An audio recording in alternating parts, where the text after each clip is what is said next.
Welcome to our live webcast, Pre- and Postnatal Breastfeeding Support. Thank you for joining us. We are joined today by our moderator, Amanda Giuliano, and our presenters, Dr. Allison Stubbe and Dr. Adetola Louis-Jacques. At this time, I would like to turn the microphone over to Amanda for opening remarks. Hi everyone, and thank you for joining us for this webinar on pre- and postnatal breastfeeding support. The live viewing of this webinar offers 1 continuing medical education credit. At the conclusion of the program, you will be automatically redirected to the course evaluation form. Once you've completed the evaluation, if you're an ACOG fellow, your name will be shared with the education department, and CME credit will appear on your transcript in 2 to 3 weeks. In order for all participants at your site to receive credit, each participant must complete a survey. In accordance with the college policy, all faculty and planning committee members have signed a conflict of interest statement in which they have disclosed any financial interests or other relationships with industry relative to topics that they will discuss at this program. At the beginning of the program, faculty members are expected to disclose any such information to participants. Such disclosure allows for you to better evaluate the objectivity of the information presented in lectures. Please report on your evaluation form any undisclosed conflict of interest you perceive. This webinar is supported by a grant from the W.K. Kellogg Foundation. Its contents are solely the responsibility of the authors and do not necessarily represent the official views of the W.K. Kellogg Foundation. Now, I'd like to introduce you to our faculty for today's presentation. Dr. Allison Stubbe is currently Distinguished Scholar in Infant and Young Child Feeding and Associate Professor of Maternal Fetal Medicine at the University of North Carolina. In the clinical arena, she is Medical Director of Lactation Services at UNC Healthcare, and she works with an interdisciplinary team of faculty and staff to enable women to achieve their infant feeding goals. She's also chair of the External Communications Committee for the Society of Maternal Fetal Medicine. Dr. Adetola Louis-Jacques is a third-year Maternal Fetal Medicine Fellow at the University of South Florida, Moore-Sinai College of Medicine in Tampa, Florida. Her research interests have centered on disparities in lactation and the impact of lactation on maternal health across the lifespan. They are also both members of ACOG's Breastfeeding Expert Work Group. And now, ladies and gentlemen, without further ado, Dr. Louis-Jacques. Hello, welcome. Thank you so much for joining us today. We'll be discussing pre- and postnatal breastfeeding support. We have no conflicts of interest to disclose. Our objectives today are listed. We'll address the importance of obstetric providers first. Breastfeeding is a public health issue. Even in developed countries, infants who are not breastfed face higher risk of infectious and chronic diseases, and their mothers who do not breastfeed face higher risk of cancer and metabolic diseases. Let's discuss some benefits of breastfeeding. This poster is part of the breastfeeding toolkit. It is important to recognize and counsel that breastfeeding is beneficial for the mother. In the short term, mothers who exclusively breastfeed burn 500 to 600 calories per day. This may help decrease postpartum weight retention, and postpartum depression is also decreased. In the long term, women who breastfeed have a risk reduction in metabolic syndrome, type 2 diabetes, hypertension, cardiovascular diseases, breast and ovarian cancer. The human milk has the perfect components for a term or preterm baby. It helps build immunity, protect their gut, and establish a healthy microbiome. Breastfeeding decreases risk of acute illnesses, chronic diseases, and SIDS. So here are ACOG's recommendations. ACOG strongly encourages women to breastfeed and support each woman's right to breastfeed. The college also recommends exclusive breastfeeding for the first 6 months of life, with continued breastfeeding as complementary foods are introduced through the first year of life or longer as the mother and infant diet mutually desire.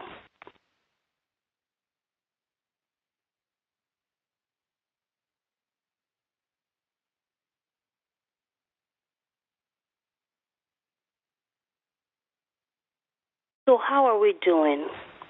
In blue, we have the most current breastfeeding rates, 2012, and in red, we have the Healthy People 2020 breastfeeding goals. There has been progress, and we're about 1% to 2% away from the stated goals.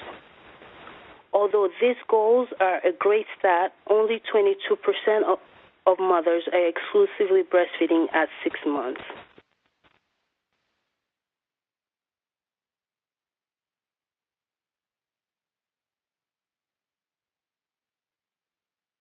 Stuby et al. Analyzed data from the Infant Feeding Practices Study. 2,335 women comprised the study sample. These were women who intended to breastfeed and initiated breastfeeding. Approximately 2 out of 3 women wean earlier than they have intended. Next slide, please. The Swiss cheese model have been used in medical safety discussion. I think it works perfectly for mothers as well. Many things have to align for mothers to achieve their breastfeeding goals. As Dr. Regina Benjamin, our past Surgeon General, said, the time has come to set forth the important roles and responsibilities of clinicians, employers, communities, researchers, and government leaders, and to urge us all to take on a commitment to enable mothers to meet their breastfeeding goals. Next slide. You're very important to a mother's breastfeeding success. Studies have demonstrated that routine healthcare practices can enable mothers to meet their infant feeding goals or derail breastfeeding and increase health risk for mothers and children.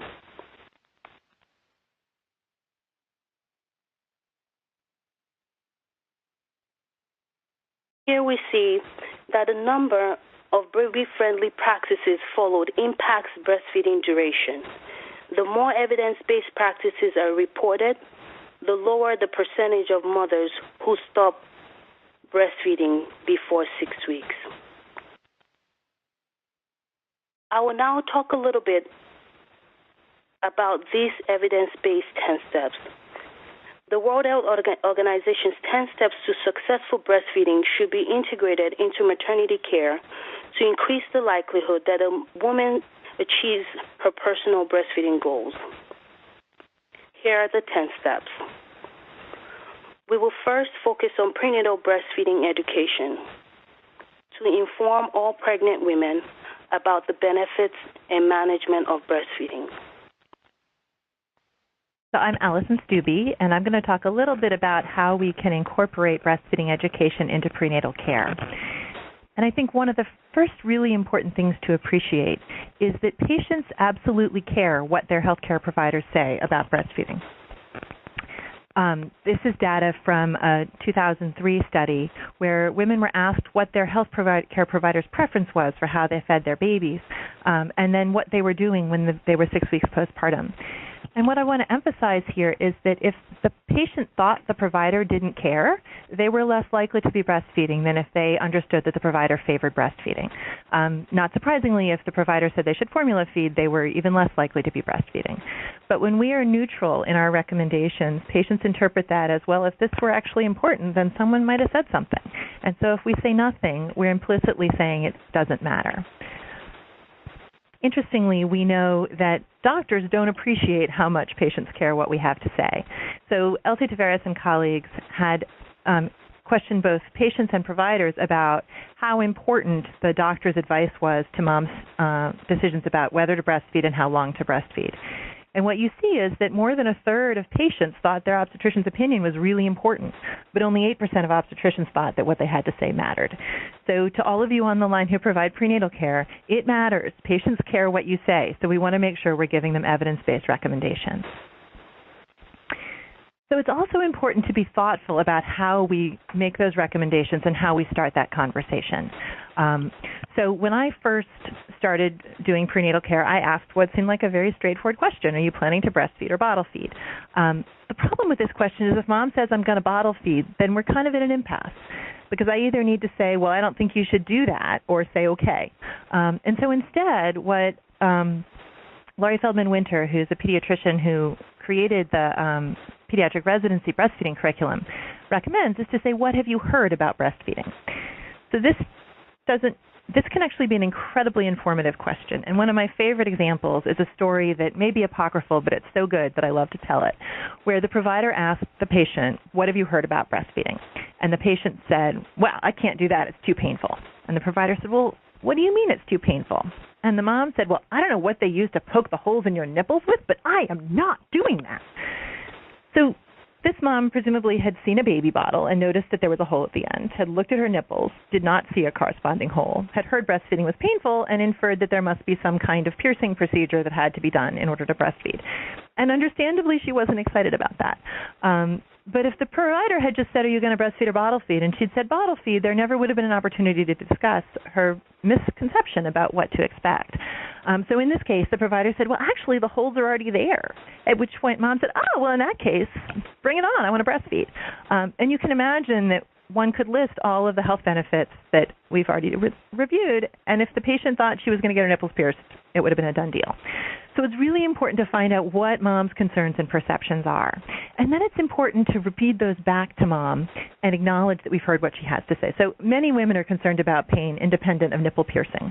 So if mom says, well, my friend breastfed, it really hurt, and she quit, we can say, it sounds like you're worried breastfeeding will be painful. Then she can understand that we as the clinician actually heard what she had to say. Because I think very often we as clinicians ask questions and patients answer them and we're like, yeah, and we keep going. But if we read back to mom in our own words, it sounds like you're worried about pain, then she knows we're actually hearing what she has to say. And then we target our education around her specific concerns. So in the case of pain, we can talk about how to help get a comfortable latch, what lactation support's available at the hospital in order to work through these issues. And I think one of the pieces of advice I love to give comes from Tina Smiley, who is a breastfeeding medicine physician in Connecticut. And she says that the last thing we want to tell a mom is if it hurts, you're doing it wrong. Because then she's in pain and she's doing it wrong, and so she's completely demoralized.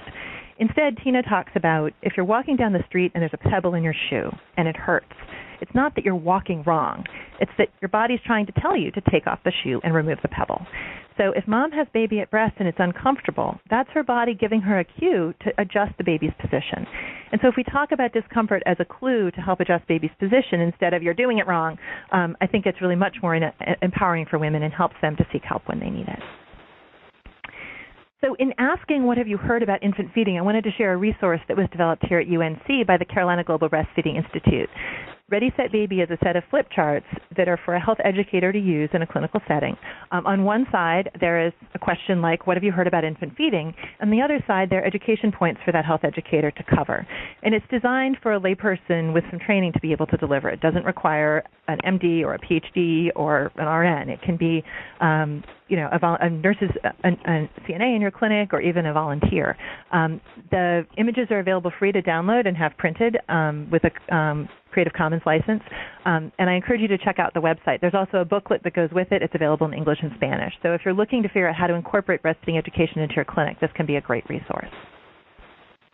Now I'm going to turn the microphone back over to Dr. Louis-Jacques. The Academy of Breastfeeding Medicine writes protocols that are very helpful to clinicians. The ABM Clinical Protocol number 19 is a 3-page document that discusses prenatal breastfeeding education. I've highlighted some of the recommendations. The first is to create a baby-friendly office. You can do this by ensuring that staff have received education on breastfeeding, avoid formula advertisements or giving formula coupons to patients, and help women develop their breastfeeding goals. Also, provide prenatal breastfeeding education and support. Start this education early and discuss often. In regards to breastfeeding history, you can ask about each previous child, about their breastfeeding initiation, duration of exclusive breastfeeding, and their total breastfeeding duration. Ask who helped them, who provided breastfeeding support, the perceived benefits of breastfeeding and challenges, and the reasons why they weaned. For women who did not breastfeed, discuss the perceived advantages of formula feeding as well as the perceived disadvantages. Just check to see what may have helped her breastfeed her previous children. Discuss things that may impact breastfeeding success, such as diabetes, hypoplastic breast. Determine any family medical history that may make breastfeeding especially helpful, such as increased risk of chronic diseases such as asthma, eczema, diabetes, and obesity. Adverse pregnancy outcomes that increases cardiovascular disease risk, such as gestational diabetes, preeclampsia, growth restriction, for which breastfeeding may serve as a preventative tool. Women at increased risk of premature delivery, and how human milk is a medication for vulnerable infants. So if all those things sound like a lot of work in an already busy practice, we understand. Here are some ways to make it doable. You can recommend a prenatal breastfeeding class, encourage breastfeeding peer support, have visible literature or poster, and consider the use of scripting and physician extenders, and if able, a lactation consultant office support.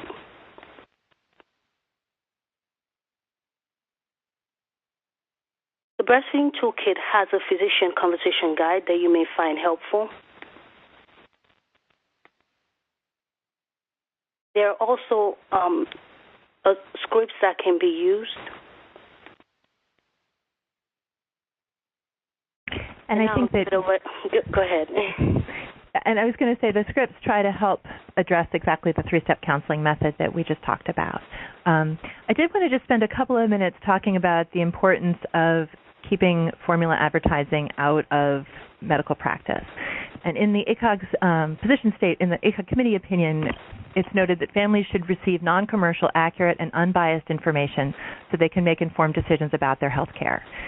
Obstetric care providers should be aware that personal experiences with infant feeding may affect their counseling. And in addition, pervasive direct-to-consumer marketing of infant formula adversely affects patient and healthcare provider perceptions of the risks and benefits of breastfeeding. I think all of us want women to make informed decisions about their care and to have autonomy. And some women with complete information decide that breastfeeding is not for them, and that is entirely appropriate. What I think is important is that if you walk around the world in America in 2016, the formula industry spends a whole lot of money talking about how convenient and great formula is, and it dwarfs the amount of money spent by the breastfeeding world. So if we actually look at the annual spending on formula sales, it's in excess of $3 billion in the United States. Formula marketing is estimated at about $480 million. The entire federal budget for breastfeeding support is less than $70 million, and that includes the entire WIC peer counseling program. So that's not just promotion, that's actual service delivery. So if you consider the sort of David and Goliath situation that's going on here, women come in with a tremendous amount of information that's been marketed to them by a company that wants to sell their product, which for a capitalist society, that's appropriate. But there isn't an equivalent conversation going on explaining why breastfeeding is important and talking about potential barriers. So it's incumbent upon us as healthcare providers to help women understand all those issues and then make a truly informed decision. And I just wanted to share an example. This is from an industry-sponsored website that on their breastfeeding information page, you'll notice that they have this getting started breastfeeding guidance, and then you have introducing bottle feeding. And you'll notice that by far the happiest baby here is the baby getting a bottle, because it's really when you introduce bottle feeding that everything gets to be awesome. They also have this lovely graphic about transitioning from breast milk to formula, and it's not a mistake, I don't think, that breast milk is this sort of cool blue, generic circle, and formula is this big red heart. So if you love your baby, you will give your baby more formula and less breast milk. It's a really not so subtle message here. So when the formula companies say that they're going to give you a breastfeeding success kit to distribute in your office, you better believe that with their $480 million marketing budget, they've figured out how to make their quote-unquote support kit actually do the opposite for breastfeeding. And I think it's also important to note that in a 1995 court case, a training manual for Abbott Labs was quoted. And this is what Abbott tells its salespeople. Never underestimate the importance of nurses. If they are sold and serviced properly, they can be strong allies. A nurse who supports Ross is like an extra salesperson. And I think I am by no means picking on nurses here. I think they mean a healthcare provider. The quote says nurses. But essentially, just as pharma spent a long time courting us to encourage women to use brand name birth control pills that work no better than not over-the-counter, but generic birth control pills, by giving them free to all of us when we were OBGYN residents and by taking us to dinner, the formula companies want patients to spend money on formula, and they know that if healthcare providers are in their pocket, they're going to encourage women to formula feed whether we know it or not. So please, if you're currently handing out formula coupons or formula gift packs in your office, take that out of the office. Moms can get that elsewhere. But don't be in the business of selling, of being a sold and service strong ally of the formula industry. So I'm going to get off my soapbox and pass the baton back. Thank you, Dr. Booby. I received permission to call it that, by the way. All right. Although we're close to achieving the Healthy People 2020 breastfeeding goals, there are groups of women who are not so close. So our poll question.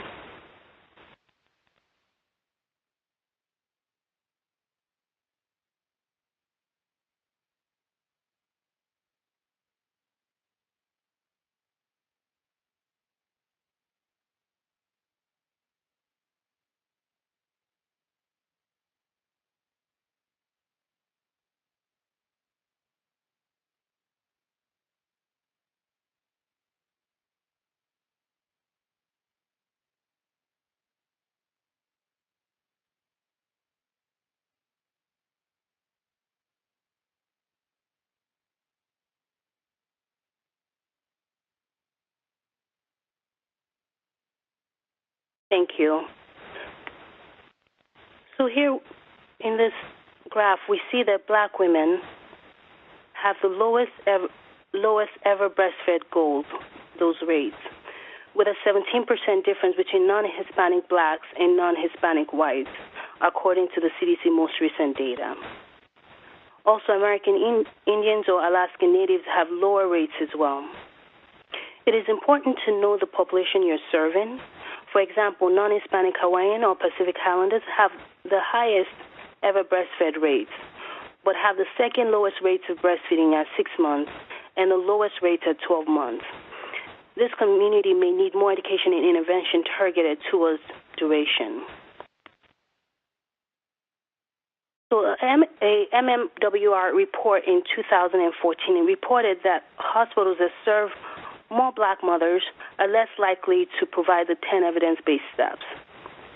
This report stimulated the work I'm about to present. I just started fellowship, and I informed them that my research focus would be lactation. My goal was to start a translational work investigating mechanisms for long-term benefits of lactation. That was in its early stages. Then my chair sent me this report to generate ideas on how to help our communities. So we started by asking, how are we doing? We were very close to obtaining baby-friendly designation at that time. And we found that, in general, our exclusive breastfeeding rate at discharge was 46%, but our African-American mothers in our community clinic had a rate of 7% at discharge. So we went on a quest to understand why by interviewing our breastfeeding mothers. So there are common barriers, such as perceived low milk supply and pain. But there are also other concerns, such as lack of self-confidence, embarrassment, time and social constraints, dietary and health concerns, lack of support, employment and childcare concerns. Studies have shown that African Americans lack knowledge on proper ways to breastfeed. This lack of practical knowledge results in pain, which is one of the main deterrents of breastfeeding that African Americans women cite. And I'll bring up another example. Here I'm going to show some quotes because I think they're powerful by themselves. So the first one, would you consider breastfeeding if you had more support? I wouldn't. No, I couldn't. I couldn't do it. But I never witnessed it. I never seen it. But if maybe if I see it and I was to just sit down and talk to somebody that actually did it, I might look at it a different way. So here's the voice from our 12th interview. Here's something that may be uncovered during an interactive prenatal education session. For this woman, sharing resources for a peer support group that represent different ethnicities may be helpful. Some hospitals also have postpartum support groups. this may have been a place where she would have been exposed to women breastfeeding, also helping to remove the stigma on mothers being able to breastfeed in public so that we can normalize this natural way to feed a child. Our next quote asked about messages they received during breastfeeding. And she said, they spoil the kids, which they do, because you're always holding them, and that's really why I didn't want to breastfeed at all, because it got so used to being held. This woman changed her mind after listening to her healthcare providers. Quico-Liza et al. In 2004 highlighted this phenomena of a good baby, in quotations. A good baby does not need much attention and sleeps through the night. Therefore, intake of multiple foods and sleeping through the night were positive signs of development, which led to early introduction of formula and complementary feeding practices. Independence was strongly valued as a way to make it through adversity, and this attribute was considered an essential survival mechanism to pass on to their offspring. So some women perceived breastfeeding as a way to spoil a child, which leads to dependence and difficulty for other caregivers when the mothers return to work early. For this view, we can highlight to women that breastfeeding is a way to build a strong, healthy, and smart start that will lead to independence in the future.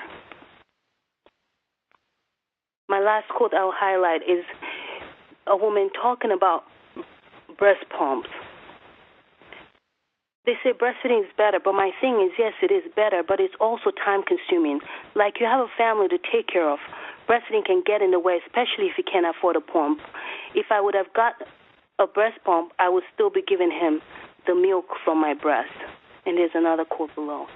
Here, after much work in Florida, we're able to provide prescriptions and help mom to get pumps, but check in with your community to see how you can help women get access to breast pumps. Another way also is when a woman says, I have a family to take care, I'm doing all these things, highlighting that breastfeeding is also really good for them, that it can help them reduce chronic diseases in the future and help them be strong and healthier later in life for their family. So why does this disparity matter? Here's an example. We see that African Americans who have never breastfed, represented in the blue circle, have an increased odds of ER-negative breast cancer, and black women who breastfed had lower odds, that's the red square, and the risk increases with parity. So there are many things to consider.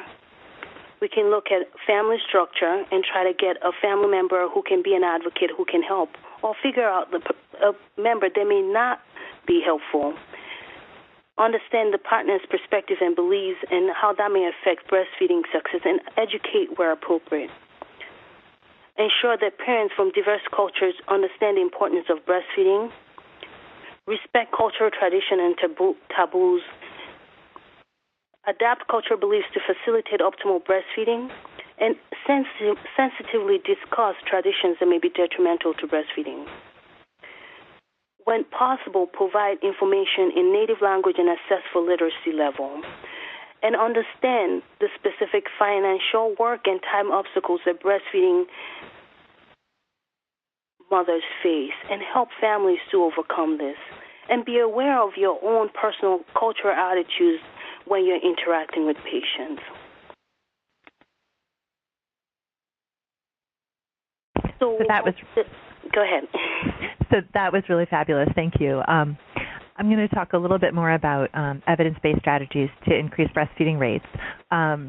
And this is within the 10 steps. And there are a couple pieces that we're going to highlight, including early initiation and skin-to-skin contact and helping moms to maintain lactation. So I think that the first piece that we wanted to ask is get a poll out there to ask when babies are routinely placed skin-to-skin at the maternity center where you practice or that your clinic is affiliated with. So bringing up the question.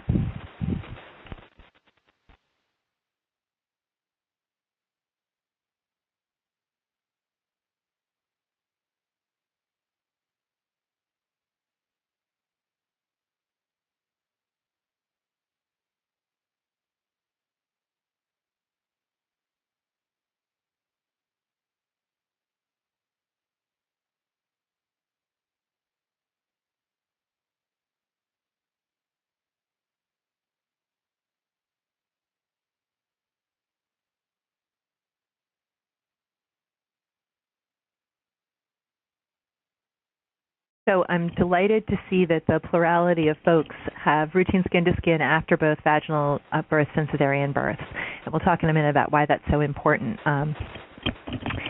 So one of the steps is to help mothers initiate breastfeeding within 1 hour of birth. And the reason for this is that skin-to-skin supports the normal physiology of breastfeeding. And the evidence suggests that contact in that first hour of life when baby is awake and alert is a critical period for nursing success.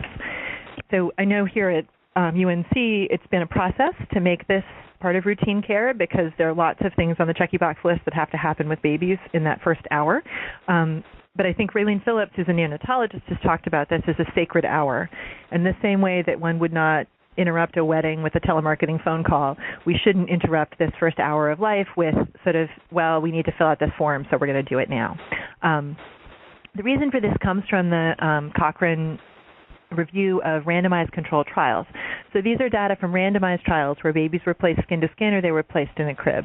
This is not the mom with the 12-page birth plan who's planning skin-to-skin versus the mom who says, ooh, gross, wash it, I don't want to touch it. This is a randomized trial.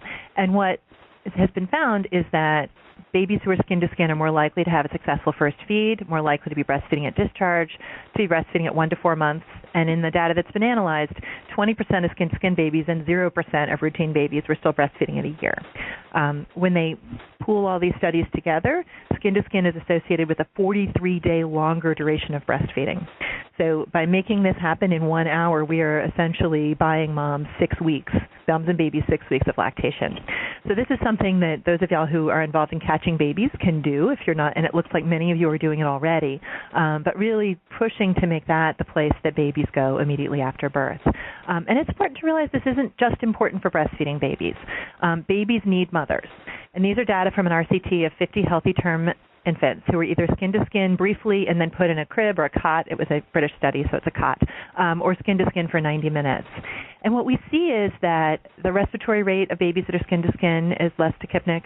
The glucose levels are almost 10 points higher, and the change in base excess is improved in those babies who are skin-to-skin. This glucose issue is so important that our NICU neonatologist came to us and said, we need your infants of diabetic mothers to be skin-to-skin in the OR so that those babies are not hypoglycemic. So this is the natural environment of a neonate, and the French fry warmer in the corner, though very useful if there is a resuscitation that's needed, is not the place to resuscitate a well baby. Well babies transition to extrauterine life best if they are skin-to-skin with mom, regardless of her feeding intentions. So I'm so pleased that the folks on the call are doing this, and if there are other maternity centers in your area that haven't gotten on the wagon yet, please advocate for this because it really makes an impact on the well-being of moms and babies. So steps also talk about practicing rooming in and encouraging breastfeeding on demand. And this picture here is actually from my the birth of my first son, who arrived the night before the match when I was a fourth-year medical student to make things interesting. And you can see that we're having a little bit of a communication issue. And in the very grainy home video that goes with this, you hear me saying, I just breastfed for 15 minutes on the left side. In 3 hours, you can have the right side. And then I go on to talk about, why are you sucking on your fingers? That's interesting. Why are you sucking on your fingers? In fact, when babies put their fist in their mouth, that is their way of telling us that they want to eat.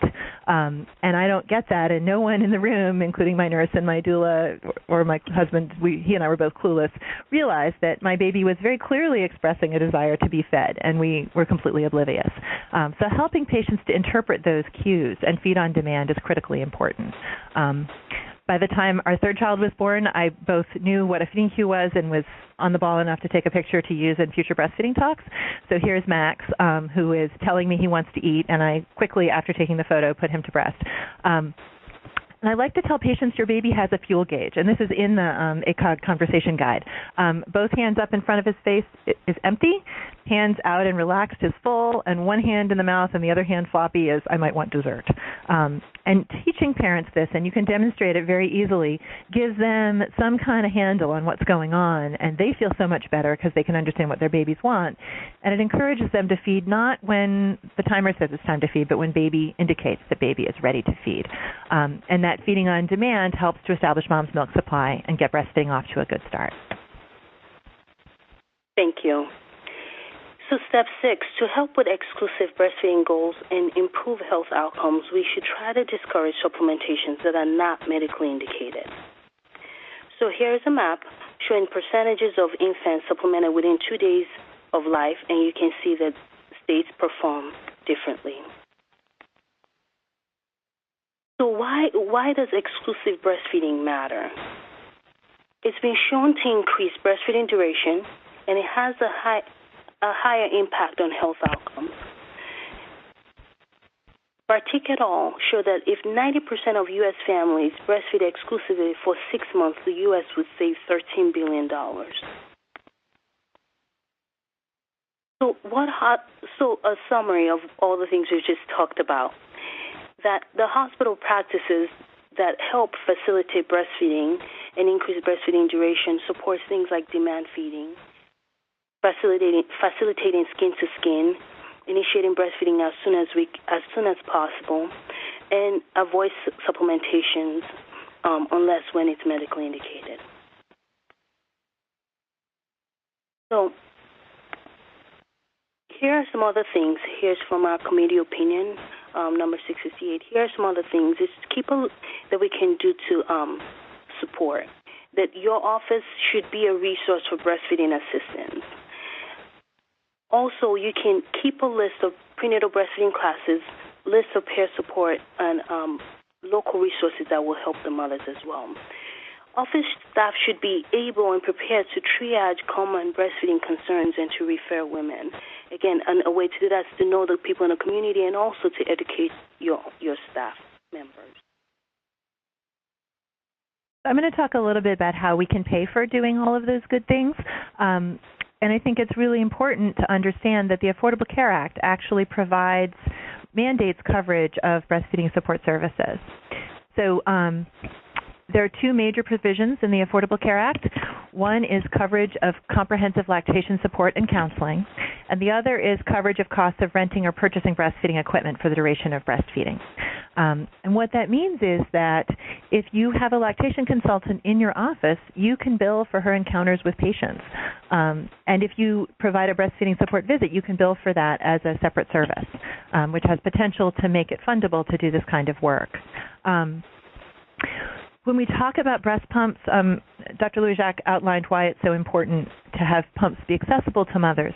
And in individuals who have health plans that abide by the Affordable Care Act, so some plans are still grandfathered, there is coverage for a breast pump. And each plan has implemented a slightly different way of doing this, which is deeply frustrating for providers and I'm sure even more frustrating for mothers.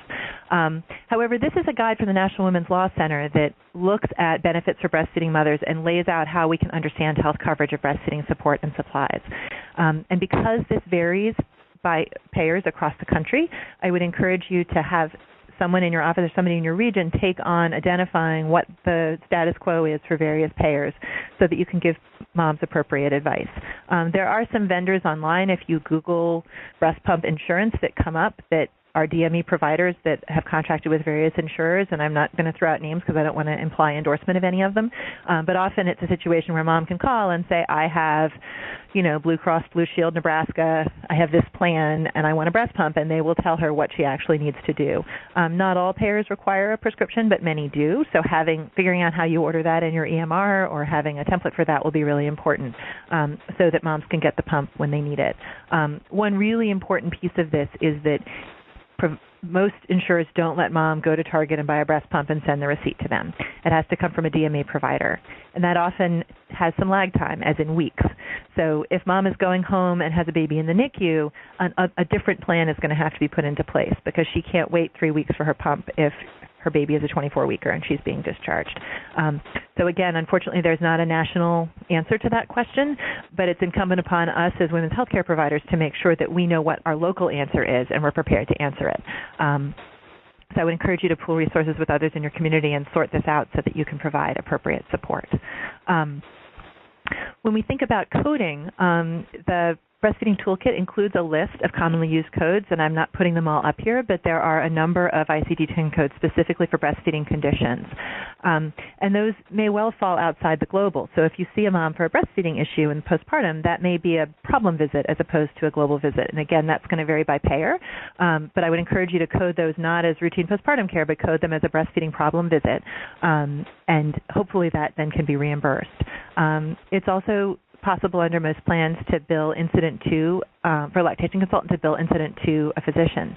So if your practice has a lactation consultant, he or she can see mom and baby, and you can pop in and say hello, or depending on the plan, not even see the patient, and then have that billed as a, level 2, level 3, or level 4 E&M visit with the lactation consultant billing incident to the provider. So in that context, it may well become sustainable or even profitable for practices to take on a lactation consultant. They can also provide prenatal breastfeeding education and bill for that and do anticipatory guidance. So there are real opportunities to do the right thing and also get paid to do it, which is always a great combination. So all the things, a lot of them at least, of things we've discussed are covered in the ACOG breastfeeding toolkit. And here we've shared some resources that may be helpful to mothers. Again, as we've discussed, we also want you to be aware of your local resources and just check for lactation consultants and community support that may be available. And here are some resources for our Black families. I'd like to thank Kellogg Foundation Grant for their support of this webinar, and Dr. Hanley and Dr. Burns. So happy World Breastfeeding Week. This is a great start, and thank you so much for being a part of this. So it looks Perfect. like we have some great questions coming across. Okay, our first question is about co-sleeping. How do you gracefully guide cultural change to safer sleep practices when faced with breastfeeding support groups that advocate co-sleeping and defend it as a cultural practice that is safer than not breastfeeding? That is a tough question. And I think part of the challenge is that the data on co-sleeping, breastfeeding women who are co-sleeping suggests a very small increase in risk of SIDS compared with exclusive breastfeeding dyads where baby is sleeping in a separate bed in the same room.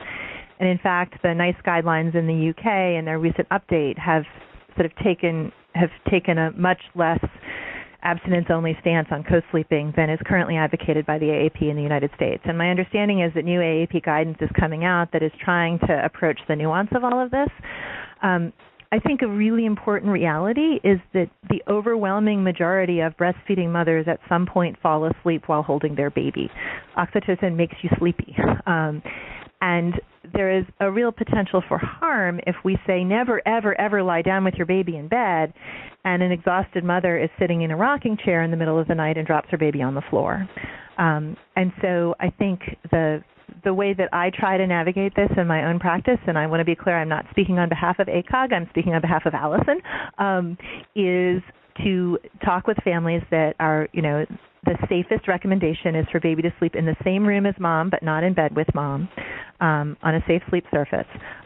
If mom is nursing at night, the least safe place for her to fall asleep is in a rocking chair or on a couch. And so a bed without heavy bedding, that is not a waterbed, that does not have a lot of pillows and stuff around, is not as unsafe as a couch. And so if she's feeling sleepy, doing that and then hopefully waking and moving the baby to the bed is sort of the harm reduction model. And my understanding is that some of the national sleep work is beginning to talk about how can we navigate the reality that this happens to most mother-baby dyads, and if they're trying to balance in a chair and the kid falls on the floor or gets stuck in between the edge of a couch, that is the most dangerous shared sleep surface. So I think that, abstinence-only counseling in sex and in co-sleeping is inherently fraught because it's really hard to do in real life. And so I would take a harm reduction approach. I'm sure there are others who very much disagree with me, and I am open to hearing that. Okay, well, I have another good question here. How do we speak to mothers who are unable to breastfeed? We want to encourage breastfeeding whenever it is possible, but we don't want to shame mothers who physically can't breastfeed. How do we know which moms truly can't breastfeed? So I think that, oh, go ahead. You go No, first. go ahead. I want to listen to you. I mean, I think that, you know, a lot of mothers, not all mothers can have a vaginal birth, right? We assume, we hope for a vaginal birth. We recommend a trial of labor for primipara women who don't have a contraindication, but sometimes we have to do a C-section. And there certainly are women who perceive themselves as having failed when they have a C-section, but that has to do with when it comes time to decide the section. I think if we counsel women and explain why this is happening and that it's not her fault, she's not a bad person because she's arrested at 6 for 12 hours on max pit, and we try to make that C-section experience meet the things that are important to her, we can make it tolerable that she didn't achieve what she intended for how her baby was born. I spend a lot of time with moms for whom breastfeeding is not working. I have a breastfeeding medicine consult clinic, and it's filled with women who are not making as much milk as they wanted to, who are deeply disappointed. And when we get to that point, we talk about there is no organ system in the body that always works. And we don't say to women with diabetes, just squeeze your pancreas harder and it'll make insulin. And if there are women who don't make milk, it doesn't always work. And it's not a character flaw. It just is, and it's frustrating, and it's not fair, but it happens. And so I think that, one of the important pieces is when we talk about breastfeeding, if we just talk about, milk has all these amazing things in it, and we don't talk about the nurturing aspect of baby being at breast, then we do set up women who aren't able to 100% exclusively breastfeed. But moms can nurture their baby at breast no matter how much milk they make. And babies suck on pacifiers that don't sound or smell or taste like mom. And so even if mom is only making drops of milk, she can put her baby to breast for comfort after feeding. And so we can have a breastfeeding relationship even if we can't actually completely exclusively breastfeed. But I think there's a danger. We don't know who it's going to be any more than we know who's going to get cut. Otherwise, we wouldn't labor them for 36 hours before we call the section. And so I think what we have to really work on is understanding, preventing, the first formula supplementation in a safe fashion, just like we prevent the first C-section in a safe fashion, and be able to supplement when it's medically indicated in a non-judgmental way. So I think it's complicated, and it has to do with how we counsel prenatally and then how we support moms when supplementation is indicated. And telling her, oh, it doesn't matter, I was formula fed, tells her, oh, this wasn't really important. And rather saying, I know you're disappointed, I know this isn't what you wanted, let's talk about what we can salvage of what you did want, despite the reality that you're not making milk. So that's a long answer. Again, for our Q&A session, if you wanted to ask a question, you can type your question into the small text box at the bottom of the screen and press enter. Also, if you wanted to go ahead and download the handouts, they are on the right-hand side. Just click on the download files after you click on the handout. On to our next question. Amanda? Okay, and I do have a comment from someone about co-sleeping. I also tell mothers that if they're sleepy, to set an alarm for 10 minutes to remind them to put the baby back in the bassinet. Some have timers, so they can just set a phone alarm or an egg timer. That's a suggestion. Next question, could you please discuss how you counsel mothers who intend to tandem feed?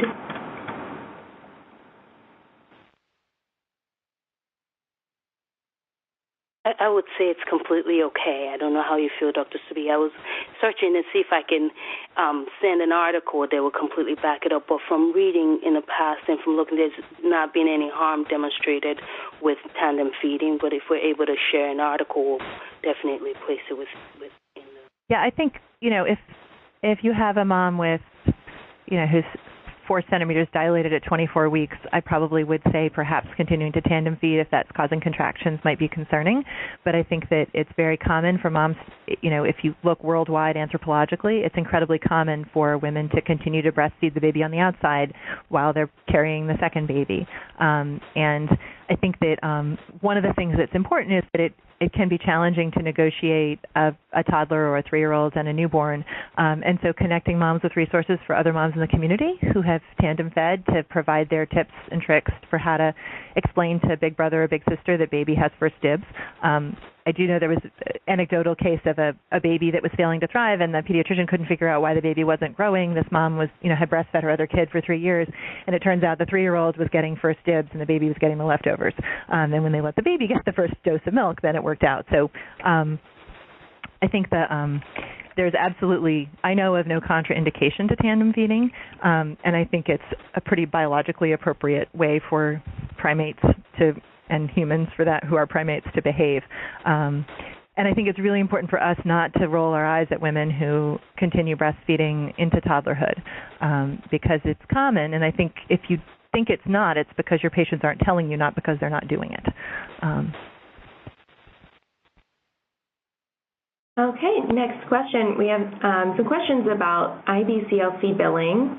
We are a rural community hospital who do not have an IBCLC, but we do have 3 nurses who are certified lactation counselors from the Center for Breastfeeding. It is our understanding that we can bill for their services, but wondering if this is accurate.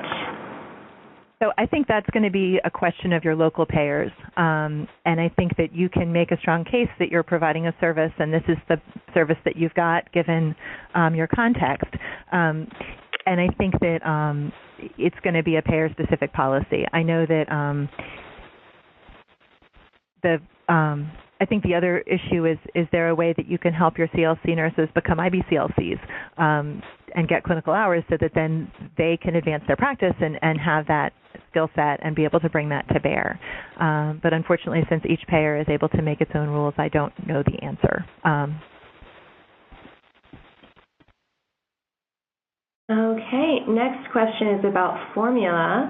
How do you get peds doctors to support this information when they are offering formula in their offices and order comp in hospital?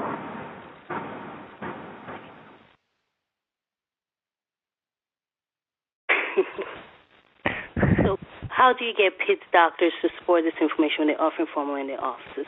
I think all providers,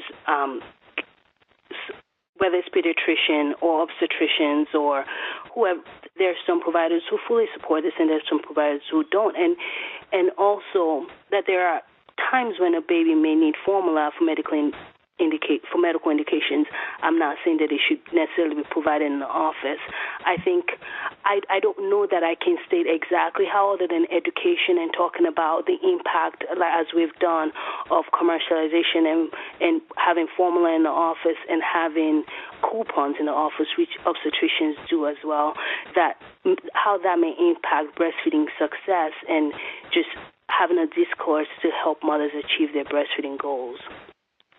I think another piece that is really important is that the coupons are never for generic formula. They're always for the Gold Star Super Mega brand that costs 2 to 3 times as much when patients go to get it. So when people think they're doing a favor by giving out those coupons, they're actually suggesting that it's medically indicated to spend 2 to 3 times as much on baby's food. And so I think if we recognize this is just pharma all over again, I feel like many practices have gotten away from giving samples of drugs. And if we can frame this as the same thing and take the whole argument about and sort of not even get the breastfeeding health piece in, that can be effective. And certainly where I trained, it was a talk from Marcia D'Angelo, who wrote The Truth About the Drug Companies, that got us to get rid of our formula marketing at the hospital because one of our senior leaders said, "I'm not pimping for anybody," and the formula was gone. So I think that there's different angles. I do think finding other pediatricians who are sympathetic is really important, and getting them on board to say, gosh, we really should stop doing this. And then I think the Joint Commission Exclusive Breastfeeding Measure provides some encouragement on a quality level to avoid just routine give the baby formula in the hospital for the heck of it. But it's hard, and this is a big change, and I think a lot of people trained in an era when there weren't that many women breastfeeding, and so they don't really know how to support breastfeeding. And none of us no doctor likes to not know stuff, and so they'd rather not talk about it than support it. So we need to help bridge that knowledge gap. Okay, thank you. Next question is about baby-friendly. We are a baby-friendly hospital and have a really hard time getting the prenatal education to be consistent across all providers. Some do no prenatal education and some do a lot. Do you have recommendations on how to make this consistent? So the Ready Set Baby, which I showed one slide about, was developed precisely to provide baby-friendly prenatal education. So it covers all the things that are on the checky box list for baby-friendly. And as I mentioned, there's a flip chart and then there are booklets that go with it. Now, getting that rolled out in every practice in your community is obviously an implementation issue and a quality issue. But we have been, one option might be if there is a single place people come for ultrasounds in your community before delivering at your hospital, could you station an educator there because more people come through there than come through individual practices? The Carolina Global Breastfeeding Institute has been training all of the WIC offices in the state of North Carolina to use Ready Set Baby and provides technical assistance for implementation. So if it were something that you wanted to do in your health system, you may be able to work with CGBI to help with that training. And prenatal education around breastfeeding potentially is a billable service, again, subject to your local payer requirements. So it could be something that would be sustainable to have a nurse in the office do that kind of work. Okay. Any thoughts on the influence of baby cafes, both within private practice and community-based, on duration and exclusivity? I think they're awesome. I don't know of studies specifically. The Baby Cafe model is a drop-in breastfeeding group that meets on a regular basis and is staffed by an IBCLC or a CLC with IBCLC backup that can answer questions and kind of provide and facilitate discussion, but it's basically just moms hanging out with other moms. And so one has this amazing experience of, a mom of a 6-month-old who comes to Baby Cafe because she's got girlfriends who are there, who tells the mom of the newborn, oh, I remember when it was like that. Oh, it was so hard, but now, and has her, giant, chubby-cheeked 6-month-old who's been exclusively breastfed there to say, look, it's going to be okay. And I heard a wonderful story from a Baby Cafe in Oklahoma about, it was specifically supporting African-American moms. And there were 3 women who were there one day, and 2 of them were breastfeeding, and the third one said, well, I'm pumping and bottle feeding. I can't put the baby to breast. And the doula who was running it said, that's totally fine. Welcome. We're glad you're here. And they were all sitting and breastfeeding, and the other 2 moms were nursing. And about 20 minutes in, the bottle feeding mom said, well, maybe I can give it a try. And by the time she left, she had latched her baby and was feeding at breast. And it was the peers that were sitting there that made that happen. So I think that providing those contexts in the community for peer-to-peer support is incredibly powerful. And if they exist in your community, we need to tell moms that they're there. And if they don't exist, we can play an amazing role by helping to support getting them set up so that women can see other women, like the example that Dr. Louis Jacques shared of the mom who said, I've never seen anyone do it. That can make all the difference. That's perfect. I think in my community, when we looked at some of the Baby Cafe, where it was located, where it was mostly middle-class white women. So just knowing, and that's completely okay, but just knowing the population they serve and where they're going, and sometimes trying to create diversity within the group. In some places, maybe it's incredibly diverse. In other places, it's not. But peer-to-peer support definitely has been shown to improve breastfeeding goals. Okay, we have a coding question. Any idea where I can get the billing code for breastfeeding education prenatally? I know where it is, but I can't tell it to you right now. If you can send your email, I will send it back out to the group. Okay, and on that note, we're out of time, but I'd like to say a very big thank you to our presenters, Dr. Stubbe and Dr. Louis-Jacques, and also to all of you who participated. As a reminder, you'll automatically be redirected to the post-event evaluation upon the conclusion of this webcast. If you have any outstanding questions that were not answered today, please feel free to contact ACOG's Breastfeeding Department at breastfeeding@acog.org. For additional information on ACOG's breastfeeding activities and to view or download the breastfeeding toolkit, visit www.acog.org/breastfeeding. An archive of this webinar will also be posted on acog.org/breastfeeding. So thank you all.